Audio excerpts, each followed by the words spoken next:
So, those of you who may or may not be sports fans still must realize that the NBA Finals are going on right now, and the Knicks were on the precipice of taking a 3-1 lead. But guess what happened? Donald Trump decided to show up to Madison Square Garden, and New York is not happy about it because the Knicks lost. The curse of the Orange Man continues to permeate even into sports, y'all. Yeah, I'm not very tapped into the NBA. I wasn't paying attention as much, even though Pistons did pretty well this year. But I am pulling for the Knicks just for the Zoran Mamdani effect. I want to be able to attribute their victory in the championship to Zoran Mamdani specifically. And so when Trump showed up at that game, I'm like that guy from Interstellar banging on the wall. No, don't do it, no. It's rough, man. Well, I loved this year of the NBA because the Pistons did so well. I got to see the Knicks play as well. I actually have a soft spot for the Knicks, apart from the fact that Mamdani's there and the Mamdani effect. I just think it's a really cool place and it's fun. And honestly, why does he shit on everything? Like, he fucking ruins everything. Trump, yeah. We're all big sports fans here, the three of us. That's why Gina's not here today. She couldn't do the sports fans part of it, the sports ball, as she calls it. But the thing, I wanted just to tie in a little bit about fashion as well, because Jordan Woods, who is a model, you may not have heard of her, but she is engaged to Knicks centre Carl Anthony Towns. Yes. And the entire season she's been taking this orange clutch, because she also designs shoes and bags as well. She's been taking this specific orange clutch to every game that she attends. And everyone had noticed the fact that if she wasn't there with her orange clutch, they would lose. Oh, okay. And like, just to shout out to the Pistons. People got superstitious about it. They did. Absolutely. Shout out to the Pistons, because she must have been at every Pistons game that were playing the Knicks, because we fucking shat all over them all season. Just saying. We did. All We right. did. She was gone. She was gone that month. So apparently she was trying to find a way to be able to take the orange clutch in on this week to the game that Trump was at, because they had a serious and very strong no bag policy at the game because he was going to be there. She couldn't find a way to do it. She tried to tie it into her shoes. So that's another fucking reason that Trump ruined it, was that old Jordan, she wasn't able to take her fucking orange clutch. And I just have to explain to everybody, the Knicks are on the same level as the Yankees when it comes to how much New Yorkers love them. Okay. And these people will burn up portions of New York if they get all the way to the finals and lose because Donald Trump decided to show up. Because, by the way, there's a pattern. We're not joking when we say that this is a funny sports curse thing. It happened to the Lions, who had been one of the hottest teams in football for the past 2 seasons. We played the Washington Commanders. Donald Trump shows up to the game. We lose that game. Whole rest of the season, crash and burn. Right? We have the FIFA World Cup, which he's hosting, which America is hosting alongside Canada and Mexico. That has been riddled with all sorts of issues. You got referees who are not allowed into the country. You're having ticket prices that are so through the roof that nobody actually in America can afford to go. But part of that is some of the laws that have changed as well. FIFA have introduced like dynamic pricing. That's one of the reasons that it's so fucking expensive is all of a sudden dynamic pricing's happening. You've also got Mark Wayne Mullen has basically come out and said, with crowds like this is the perfect time to send our ICE agents they're so in. evil. So can you imagine, first of all, you got dynamic pricing, so they're making it super expensive. Which countries are the biggest? I know you're a huge football, soccer fan, Norris, but most of the support, it's the biggest game obviously in the world. Yeah. But South America, it's huge. It's massive in South It's America. religion. Yeah, exactly. It's It's religious. like religion. So it's like when you're threatening to send ICE agents, who wants to, even if you are an American citizen, who wants to sit at a fucking football match, pay thousands and thousands of dollars for the pleasure of watching people being taken by ICE? Nobody. It makes no sense. It's disgusting. And I will say, like, it's not even just Trump showing up at these sports events that causes, like, the team that we like to lose. It's also, like, when the Tigers players started doing the Trump dance. Amon-Ra St. Brown did the Trump dance. Yeah, It's when like, you do the Trump dance. You get like spiritually infected. Yeah. if you do anything associated with this guy. It actually happened to one of the Team USA soccer players, Christian Pulisic. He did the dance, and then they went on like a 5-game losing streak curse, during all man. the international breaks. And his involvement, how he inserts himself in all of this. Yeah. Like, he doesn't even fucking like basketball. He fell asleep. Exactly. He is this is just all about his ego. They literally had to close down Manhattan for him to go to this game. So these poor people that usually go, because basketball is one of the most affordable games to go to, which is why I go to them so often. The Lions. Baseball and basketball are pretty affordable. Correct. So it's like, for the people that have been paying all season less than $100 to go to the game, they couldn't go to the game because tickets are like thousands and thousands of dollars. But usually what they would do is have a watch party out the front of Madison Square Garden. They couldn't even fucking have that. They had to go to Bryant Park. It's ridiculous, like miles down the road. So, again, if you are a big sports fan and Donald Trump says that he wants to come to your town and watch your team, do everything in your power to make sure that it does not happen. Because if it does, y'all are guaranteed a loss.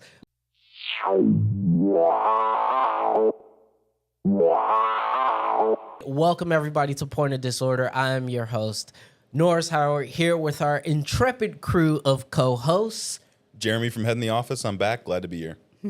And Julie. Hey, g'day, everyone. Hey, don't forget, everybody, to follow us on all of our social medias. That is at Point of Disorder or at Distill Social and at Head in Office. That's right. On all of your fantastical social media platforms, whether that be Facebook, YouTube, Instagram, TikTok, and more.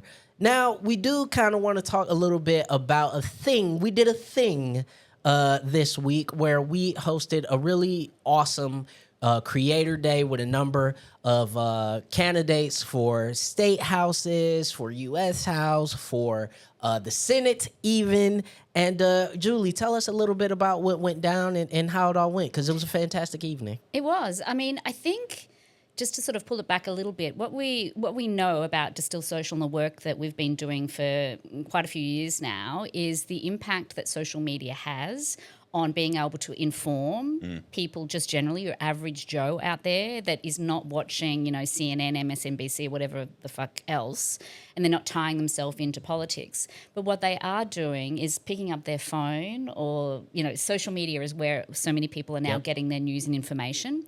And so when we started Distill Social, we were very conscious of the fact that there were very few actual creators out there, actual influencers that were focusing on Michigan politics. Lots of people focus on Trump and being anti-Trump, but very few are focusing in on the antidote to Trump is obviously getting people that aren't assholes elected. Mm-hmm. So what we did is we basically did our first ever creator row, and that is basically when we invited all of the large influencers, social media influencers, podcasters, all of that kind of stuff, along to an evening where we had candidates there available and they were able to make content with them. And it proved to be actually lots of fun and very successful. It turns out when you give people an opportunity, they'll come in and they'll enjoy it and get lots out of it. Yeah, so who all came? I know we were able to talk to a number of candidates, but Julie, who all was able to come to the event? So I'm going to talk specifically about one bloke. Yeah. That I one of my favorite Australian words, by the way, bloke. Yeah. Yeah, mine too, actually. I quite like it. Yeah. But this guy is a bloke, Carl Blomqvist, who is running for Congress up in the UP. He came down specifically to actually come to this event. I mean, how fucking awesome is that? Yeah. He's a true progressive. Mm-hmm. He's a guy that I think engages with your average people. He really has, his messaging is on point. He's Medicare for all. He's very much kind of talking the sorts of things that we like to talk about. But he came down, and the thing I would like to say, I'm not going to run through all of the candidates were there because I'll start getting DMs. Why wasn't I invited?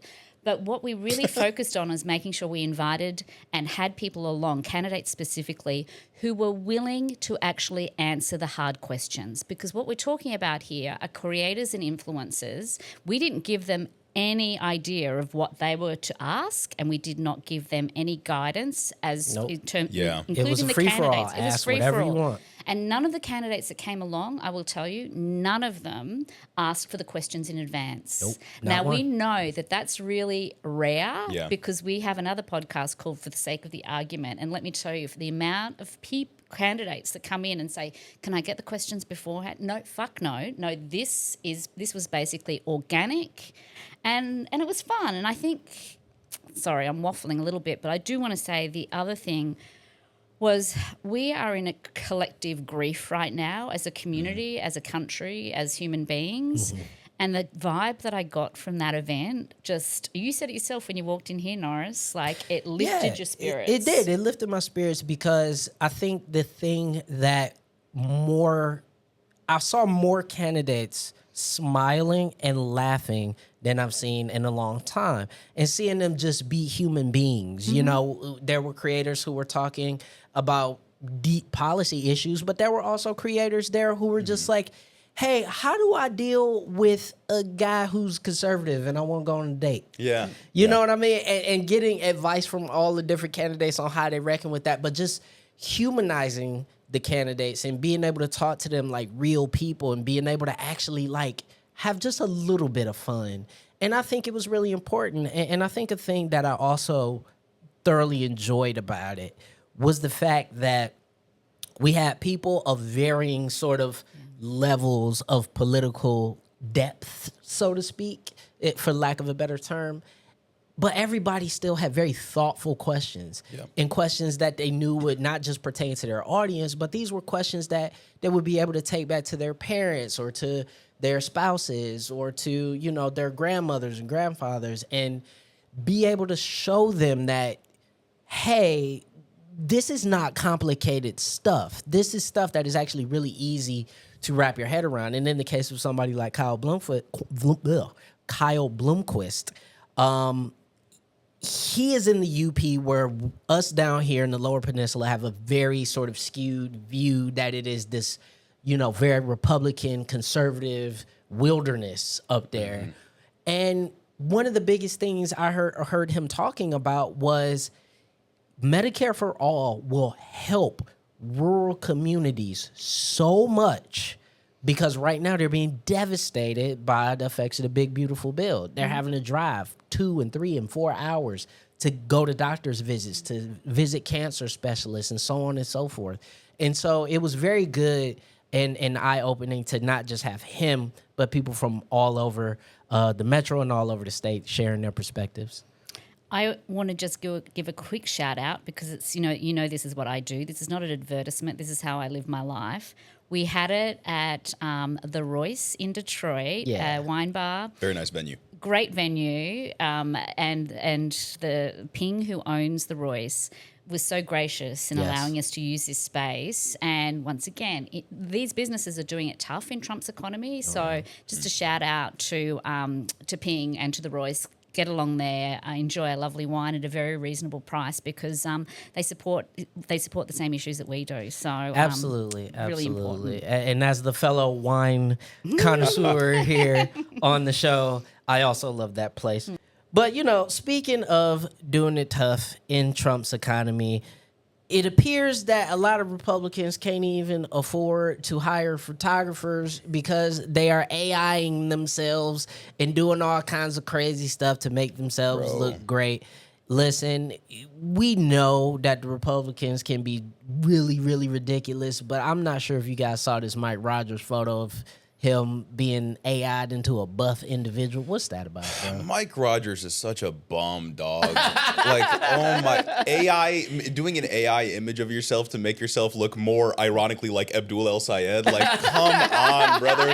Just like, and I don't even think it's a matter of him like not having a good enough photographer or whatever. I think he's just a fucking loser. Like, and the part that pisses me off the most is that the suburban boomers that see that image will probably think like, oh, haha, that's so funny.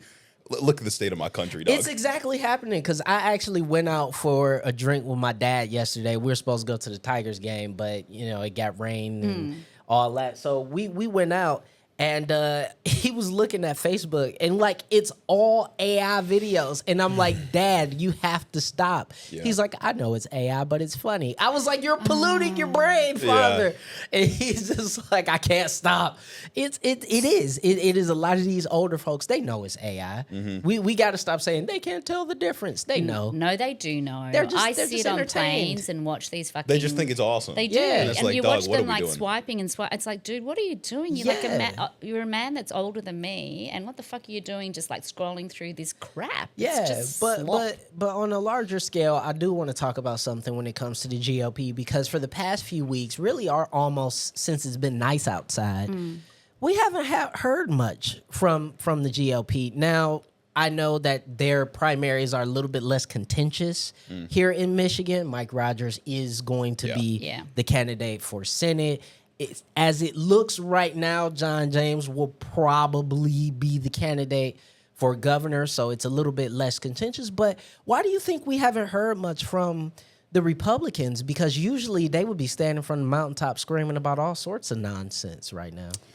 Oh, I think there's two reasons, and I'm very happy that you're here, Jeremy, for us to have this conversation. So I think number one is they need to keep their head down, because Iran, the economy, I mean, we've just found out that the fucking inflation's at 4.2%, like outpacing wages. That shit. You don't want to pop your head up at that point. You want to stay quiet. And I think the other thing is that on our side, Democrats are eating each other alive. Like in the Senate race, even in the governor's race. Like, it is, like, ugly. It is fucking ugly. There are people that still have not recovered from the convention. Like, you've got the likes of Karen McDonald going around saying that she lost the primary at the convention to Ali Sabat because she's going on TV talking about the fact that she... because of anti-Semitism. She's not a Jewish person, and the person that beat her is Jewish. Ali Sabat is Jewish. The irony I'm not sure how that anti-Semitism angle works at that point. Struggling very hard at this point. She's just mad at the young people. That's all it is. She's just mad at the young people that showed up, who are progressive, who vote for progressive candidates.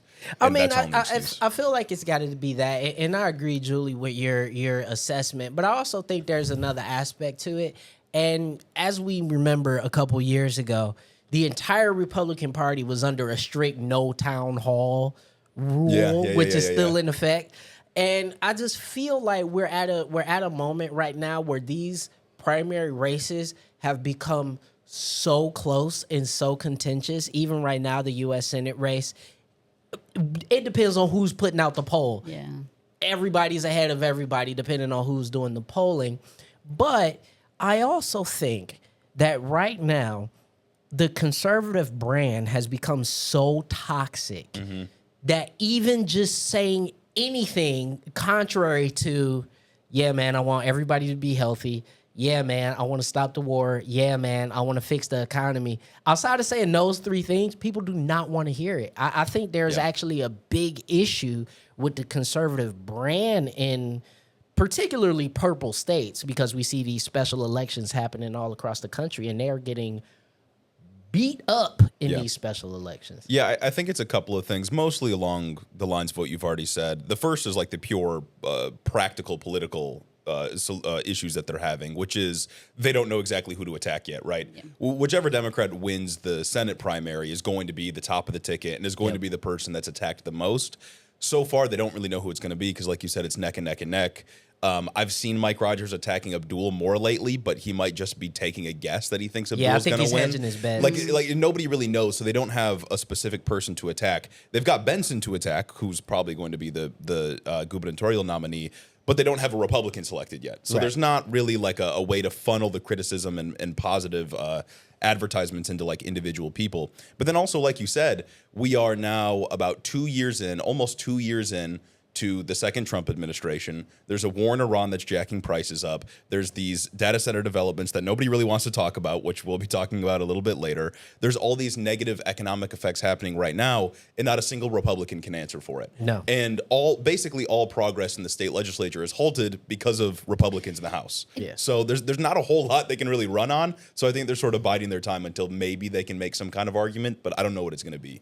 Do you think also, I mean, there is the Trump effect that's happening around the state. We're seeing this in the primaries that have already happened. And we'll talk about Graham Platner a little bit later. But you can see, like, obviously Paxton won. So he's getting a mixed return in terms of who Trump is supporting and what's happening. So I think the part of it is some of these guys like Rogers and John James are too scared to shit on Trump at this point. They can't answer for his record either. And they can't, So it's like, they're biding their time to maybe see, further impacts along the line in terms of, who he endorses and the impact that has on the votes. I mean, I think that's a big factor, but, you have somebody like really both of those who you just named who have been staunch Trump supporters. I would not expect them to say anything against Donald Trump, even in their general elections. But I do think they are particularly keeping themselves quiet beyond just a strategy aspect, but simply because they know being that closely aligned to Trump in a state like Michigan, which was already on a razor's edge, and now you're starting to see those effects start to kind of flip in the other direction.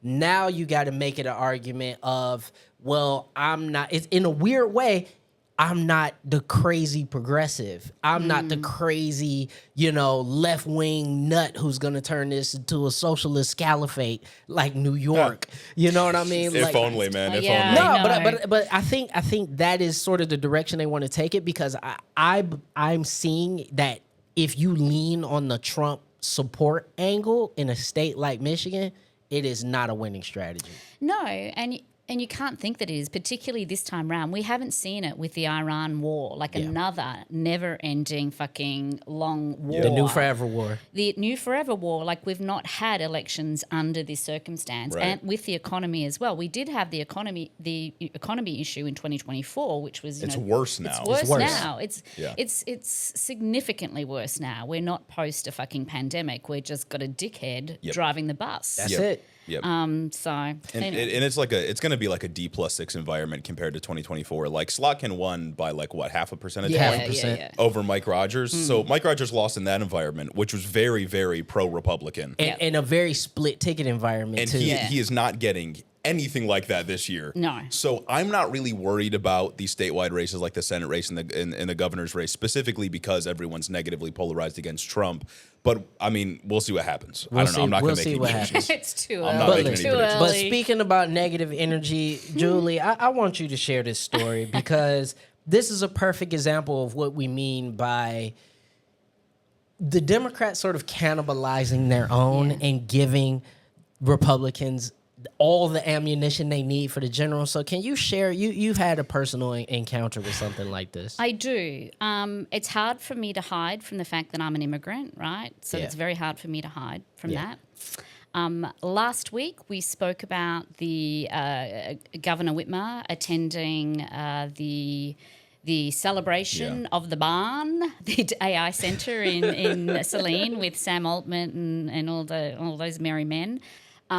I received a message before the actual podcast even dropped, so this is kind of interesting, which basically said to me, it was pretty much go back to where you come from. No one wants to hear from you. Stay out of American politics. Take up knitting. That was basically... Okay. A little misogyny worked in there too. A little, some light misogyny along with the xenophobia. Along with the xenophobia. Yeah. And this is from someone from our side of politics.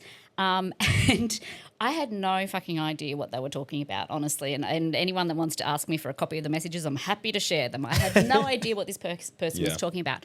I eventually got to the bottom of it, and what it was that the governor was due to be at an event in Lansing with a great group of activists up there who I know well and have a lot of admiration for. And somebody leaked the location of this event, and the governor was supposed to be going there, and so these people decided that had leaked the address, basically decided to organise a protest. So then it came back to Distill Social was blamed. So it got out very quickly. We have no idea. There was no affiliation with anybody up there. It was just somehow Distill's right. name got thrown into this situation. Correct, yeah. So basically, look, in full transparency, I do know, and someone that was actually sharing the details, but Right. I had not seen those details. I Yeah. knew nothing about it.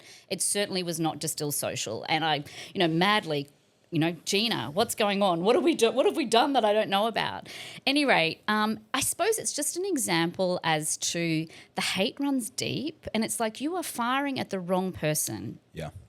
Yeah, no, I think, especially since Kamala Harris lost, basically everybody on the sort of like, everybody within like the loyalist Democratic coalition, right? Like the party voters who blame everybody but the party itself for their losses, they are just unwilling to hear any criticism of the people they support.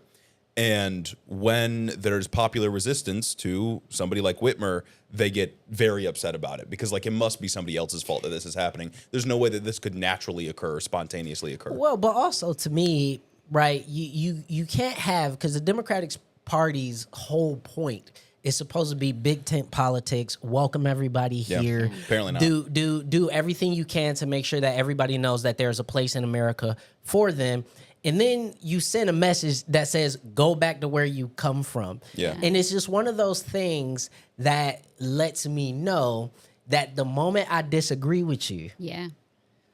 you're going to revert right back to the good old boy kind of stuff Yeah. that America is built on. And that's the part that has young people not willing to mess with the Democratic Party. It's why you're starting to see a lot of people of color willing to leave the Democratic Party and start talking a lot about, the Democratic Socialists of America, or just going without party at all. This seems very easy and simple to understand. And yet, to your point, Jeremy, there are people in the party who refuse to sort of reckon with that. It's ridiculous to me. Well, I think it's dangerous as well. Like, Yeah. apart from, look, obviously, on a personal note, I was pretty upset and pissed off about As you should have been. But I'll tell you that it's not the first time it's happened. Yep. It has happened to me before from our own side. It's happened from the other side as well, quite frankly. Everyone's probably seen some stuff that's been posted about me in the past by MAGAs, but it has happened on this side of politics as well. And I think the thing that really got me about this particular one is that if you think that the governor is not going to be protested over this summer every time she leaves her fucking house over these data centers, because we did not leak the information, we did not organise the protest, but let me tell you, I would happily say that I'm okay with people protesting the governor over these AI data She's centers. a politician.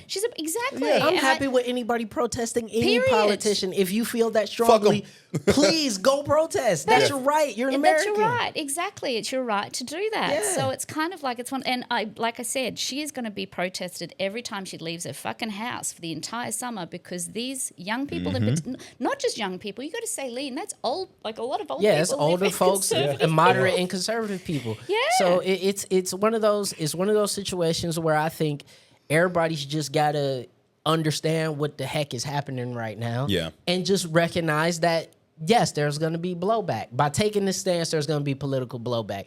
I think she understands that, but I feel like there are people who are very deep in her camp or who are deep believers in her that they can't reckon with that Or reality. maybe people with deep pockets, yeah. Yeah, they can't reckon I with just that think reality. that they think she's untouchable, and I No just one's don't think untouchable. that's true. Doesn't exist. Yeah, No I mean, one is I'll even untouchable. take it a step further. Like Gretchen Whitmer posing with Sam Altman at the groundbreaking of that data center in Saline, and like literally just forcing that through is a perfect example of why nobody trusts the Democratic Party at this point. Yeah. Because you can't pretend to be the pro-working class politician and then force through a thing that literally nobody wants, that people are telling you they do not want. And everybody knows why, right? They're either bought by these same companies that they're working on behalf of, or they're looking for a lobbying job after they're done with politics. That's exactly right. And here's the thing about all of what you just said. This is not partisan. Yeah. No. If you go and talk to people about data centers, we spoke about it last week with, on the podcast about this.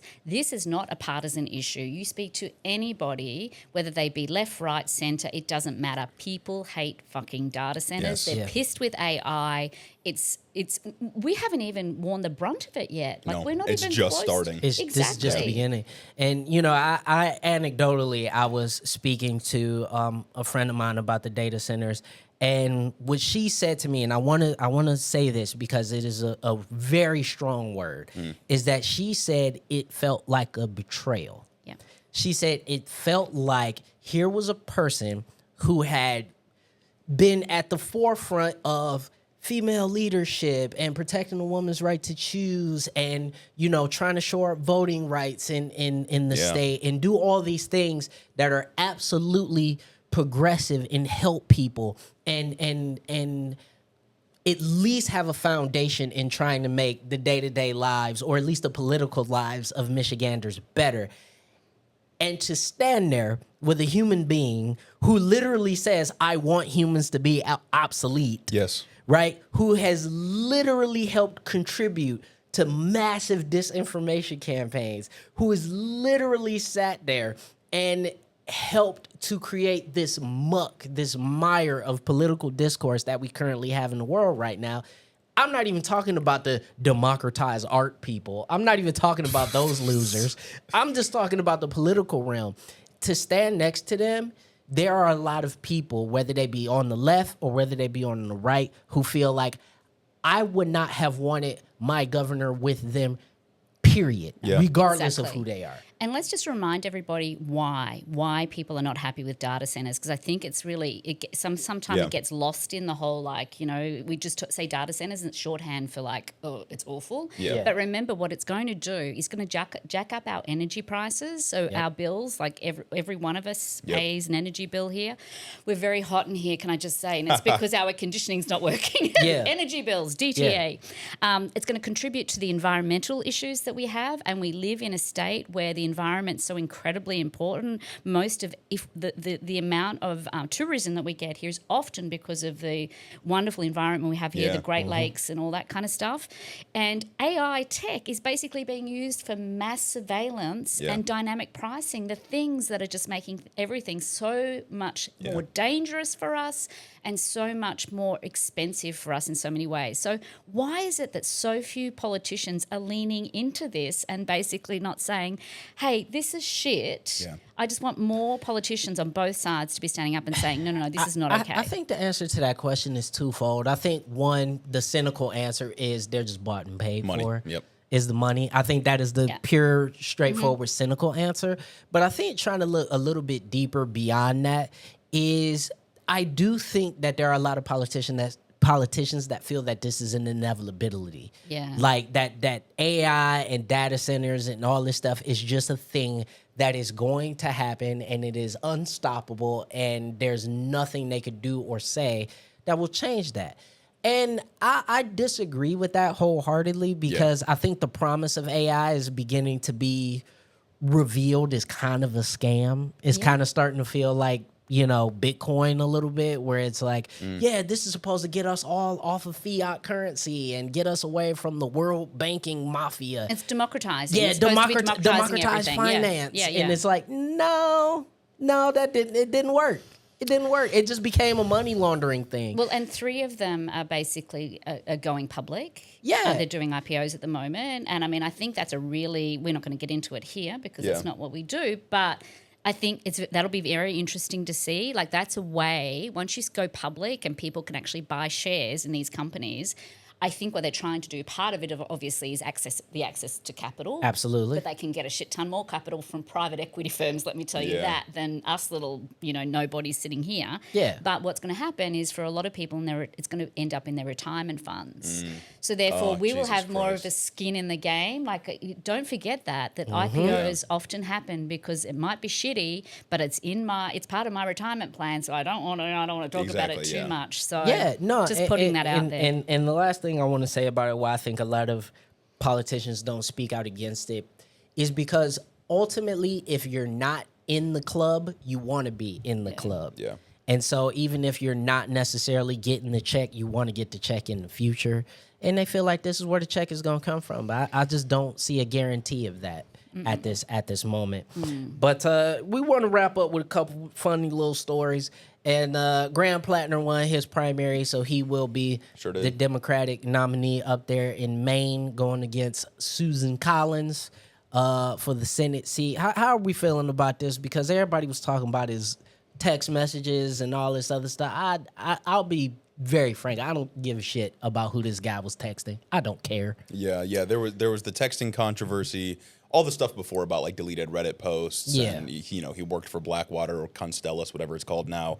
And then the most recent one was accusations. I think the New York Times talked to a bunch of like ex-girlfriends. Yeah. And there was one that accused him of saying some pretty bad things and never doing anything criminal, Right. but just being sort of a bad person. Yeah. And like, yeah, maybe. But like, and I'm not going to, I still think I have some hangups about Platner with like the Nazi tattoo So and do I. Blackwater and stuff like that. So Like do have I. your criticisms, but I've been told for years it's vote blue no matter who. So I think I'm just going to run with that for now. And whatever happens, happens. But to me, beyond that, is that the Republican Party has done a great job at saying we will run the flawed candidate because we know the party will be behind them. Yeah. We will mobilize the party behind them, and we will do everything we can to either gain or retain power in this area. This is going to be a huge pickup win if the Democrats can do it. And yet, the focus is now on he sent some nasty texts to a girl or two. Now, listen, all right, I wouldn't do that. No. I'm not trying to excuse that. He could very well be an asshole, but he's an asshole who wants to give me health care. Yeah. And that's more important to Politicians me. are tools to be used. Correct. Yes. Exactly. And I have a question, which is to mainstream media. It's to the New York Times, and it's why is this shit being pushed at me constantly about him, but I see nothing about Ken Paxton, right? Ken Paxton, who's running in Texas, is the most fucking flawed candidate. He's a piece of shit. He's Yeah. a complete piece. He's a criminal. Like, Yep. this dude is like, but I'm not being fed that. I think, for the lack of a better term, being a dickhole is kind of like the like standard Yeah. for a GOP candidate. Like, and I'm not trying to listen. I'm sure there are some normal thinking, behaving people who consider themselves conservatives, but in the mass media, it seems like being a misogynist, being a racist, being somebody who wants to take rights away from people who've been born in this country to families of immigrants seems to be the standard. So we go in expecting that, and that's why we don't report it. It's shocking to find, I guess, a progressive that's an asshole, I suppose. But no, but I don't get it. I kind of think it's deeper than that, because I really do. I agree there is some sort of shock portion of it. Yes. But I still think at the end of the day, they've tried many ways every way to try and like bring this guy down. I think it's more to do with he's an actual progressive, and they are kind of like going, okay, I don't feel comfortable about this. And so therefore I will target him, because let me tell you, the stuff that came out at the very beginning before what's her name dropped out, his Democratic Janet Mills, before she like the tattoos, the there was a whole lot of shit that was bad, much But also, worse than this stuff. valid criticism. And I say this as a woman, like, am I going to? No, I don't want to support somebody who is like, sexting and whatever. But let me just tell you that Susan Collins has done way more to hurt my rights as a woman in this country than this guy could ever do. So let's get fucking real about this. And that's my argument, right? Is the perspective, for me. Do I really? I mean, I even think back to having a conversation with my mom about like why they were impeaching Bill Clinton. It was like one of the first. Like one of the first conversations about like sex I had to have like with my parents, and my mom was like, "Okay, this is what happened." And she just told me, she says, "This is what happened," right? And I'm like, "Oh, okay." I could see why somebody would lie about that. I literally said, I could see why somebody would lie about that. I was like, but did he harm anyone else? Did he harm the country? Did he take away? I'm already thinking like this as a kid. I'm like, did he make it harder for you to afford your bills? My mom was like, nope. And so that's the thing. At the end of the day, listen, what Bill Clinton did was stupid and he shouldn't have done it. But ultimately, when we're talking about politics, you said it very clearly. Politicians are tools for the communities that they represent. And if that community says getting health care, getting access to for women to be able to make decisions with their own bodies, being able to get money out of politics, being able to have a more realistic voice and control over our political system, that is much more important to me than you sexting a lady when you were married. And Yeah. we're way past, way past having politicians as setting the moral standard for this country. Like, we are so far past that at this point. It's ridiculous. And the other thing I think I always keep in mind is don't make politicians, or most heroes will just let you down. Yeah, don't So have if- heroes in general. Yeah, just in general. It's like you'll Yeah. always be fucking disappointed. Look at the issues. Look at the issues. Yeah, I mean, truly just stop. Because, I mean, the history is replete with weirdo presidents and weirdo, politicians. God. Warren G. Harding was having basically orgies all Man, the time. JFK was cheating on his wife. Exactly. Yeah, Yeah, that was crazy. Calvin Coolidge. Calvin Coolidge was basically having orgies. JFK was definitely sleeping with man, Marilyn Monroe. and many others. And many others. You know what I'm saying? Like, let's not. LBJ was whipping his meat out in the Oval Office. yeah. Like, let's just. You're lucky Joe Biden was a wife guy. That's what I'm saying. Yeah. Like Joe Biden Exactly. and Barack Obama just happen to be the most normalest know. guys, right? But it tends to be that our executives and politicians got a little bit of weirdness to them, and let's just hope that they're fighting for the right causes. That's all I'm saying. And speaking of somebody who is not fighting for the right cause, I wanted to talk about this because I objectively dislike this human, and I have no qualms with saying it. Pete Hegseth, as the Secretary of Defense, flew over to Normandy, France to give the typical D-Day commemoration speech that we typically do alongside our French allies and our English allies. And he took the opportunity to basically say African and Arab immigrants are basically like the Nazi invasion, which is very interesting coming from a Nazi. The way he put it is like he describes like the brave American soldiers on D-Day storming the beach, and then he says like woke ideology is now storming the beach, which would mean that his political persuasion is the Nazis defending the beach. Correct. Yeah, exactly. Exactly. So wokeism is the thing coming to free Europe exactly. exactly. of fascism. Like he made Germany the Nazis again. Like what are we doing here? It's just He's a fucking idiot. I'm going to use the exact quote. He says, quote, "Sadly today, different European beaches are stormed by a different dangerous ideology. Beaches in Spain, Italy, Greece, and Bulgaria, boats and men arrive. When will European capitals do something about that invasion? Or is it too late? I pray not, and I believe not." Just think I hate about this guy.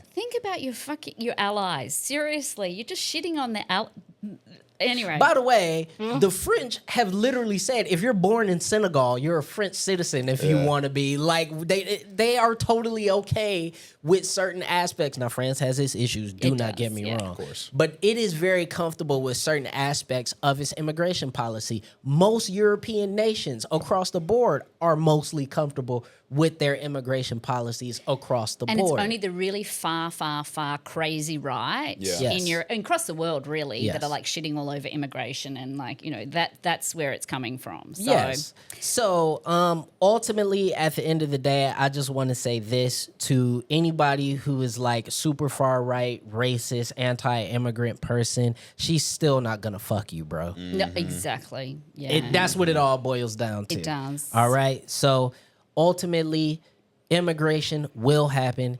It's going to happen. It's going to keep happening. So you might as well just kick back and maybe learn how to cook something new and go to a new restaurant. Yeah, I was about to say, go try new food, man. Go try new food. You know That's how right. awesome like multiculturalism is? Don't you like tacos? It is. Anyway. Can I just, I got a little joke I want to share. Yeah. Because I want to talk about the Iran deal for just a minute. And it's not, you need to go and listen to the boys at Head in the Office if you want to hear Absolutely. about Talk about Great these days. episode. geopolitical. We are not here for that, but I do have a little joke that I heard last night. Basically comparing the Iran deal Infrastructure Week and the Ukraine war deal are like Trump's 3 wives because none of them are going to come under Donald Trump. Sorry, it's kind of a dad joke, but And that's the geopolitical coverage for today. It is. Yeah. And you're welcome. Thanks, everybody, for joining us on this episode of Point of Disorder. Once again, you can find us on all your social media platforms, YouTube, Instagram, Facebook, all that good stuff. And don't forget to hit us up on Patreon, where you can get access to G&T Time, which is a special podcast with Julie and Gina talking about all the stuff that they definitely can't talk about on this podcast. Yep. Julie, when's the next episode for that supposed to be coming out? Next Friday. So Friday next week. So all they right, come out fantastic. every other Friday. So fantastic. Well, with that said, we are out of here. Bye, everybody. Bye.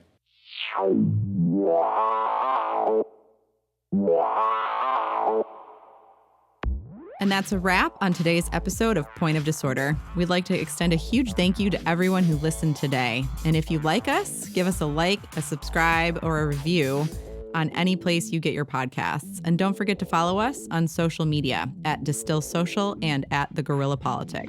This is the Point of Disorder podcast, signing off. Stay sharp, stay progressive, and above all, stay tuned.